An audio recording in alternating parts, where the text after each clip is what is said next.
Hi, I'm Tim. Welcome to Watchbox, and thanks for logging on. If you love this watch, email me, tmosso@thewatchbox.com. It's in the description below. It is your purchase and pricing email question line for buying this or any watch you see on any Watchbox platform. Please reach out to me directly. Email tmosso@thewatchbox.com for pricing detail. Today, we discuss the Grand Seiko 44GS 55th Anniversary Edition SBGW289 in stainless steel. This is a watch that embodies Sakura Kokushi, which is the idea of a light early spring frost over a young cherry blossom, and we have that coloration on the dial. This 2022 model year limited edition of 1,200 pieces is now available pre-owned. We're going to take a look at how it wears. It's 36.5 millimeters in diameter, 11.9 millimeters thick, 42.7 millimeters from lug-to-lug tip, and 47.5 millimeters from end link to end link with an 18 millimeter spacing between the lugs. The watch is compact. It's rather like a Japanese manual wind Oyster. You remember before the Oyster Perpetual in the 1920s, Rolex had the Oyster, a manual wind water-resistant watch, and this is similar to that, albeit in a larger case size. This watch is also more contemporary, using the 44GS case shape that was first coined back in 1967, and it has been an enduring symbol of Grand Seiko watchmaking, one of their classic case profiles. On my 16 centimeter circumference wrist, the watch is easy to wear, being relatively low. It'll slide underneath the cuff. Again, that's where the manual wind movement comes in handy. It's narrow across the wrist, and I can definitely describe this as a unisex option, suitable for a wrist as small as 13 centimeters in circumference. The whole Sakura Kokushi is embodied in the dial, which is similar to the Kirazuri dials of several years ago, but this one features less, I would say, directional grain. It's more chaotic, scattered, roughed, and random.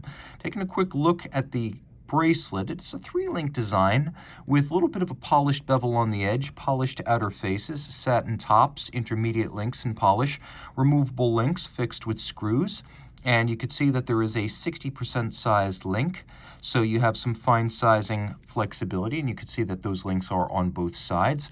A thick gauge steel single fold deployment clasp. Externally, we have the Grand Seiko logo with media blasting and polish, twin trigger release so it stays shut. The case is the 44GS, a polyhedron case with a combination of sharp creases and curves, satin and polish. The polish here achieved via the Zaratsu Polishing method that Grand Seiko touts. It is a tin plate polishing executed by eye-hand coordination and craft knowledge. It takes about 3 years to learn how to do this. Zaratsu is the Japanese word for Zaratsu machine polishing, and in fact these are Zaratsu machines of European origin, but the foremost practitioners of this black polishing technique are the folks at Grand Seiko.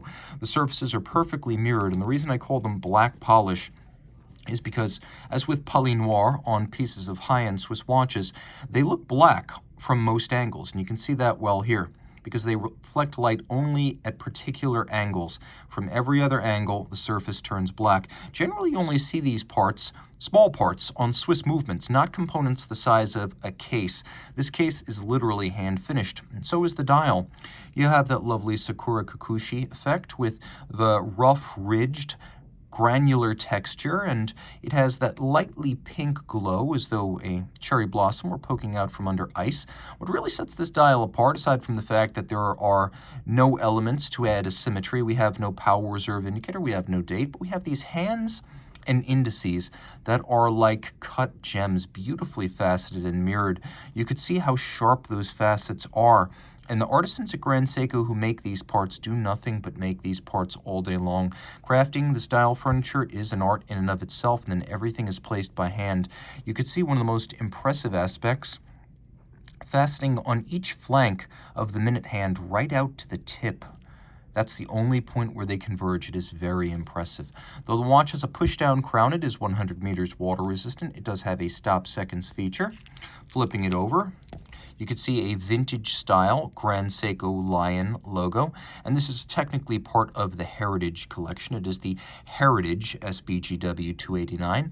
Inside the case, we have 9S64, manual wind, 3-day power reserve, stop seconds, beats away at 8 beats per second. It is adjusted in 6 positions, and Grand Seiko touts it as having a 24-hour accuracy in a static timing test on a timing device of +5 -3. Remember, a COSC certified Swiss chronometer tested static on a timing device is +6 -4, so this standard of testing allows for less variation even than a Swiss chronometer test.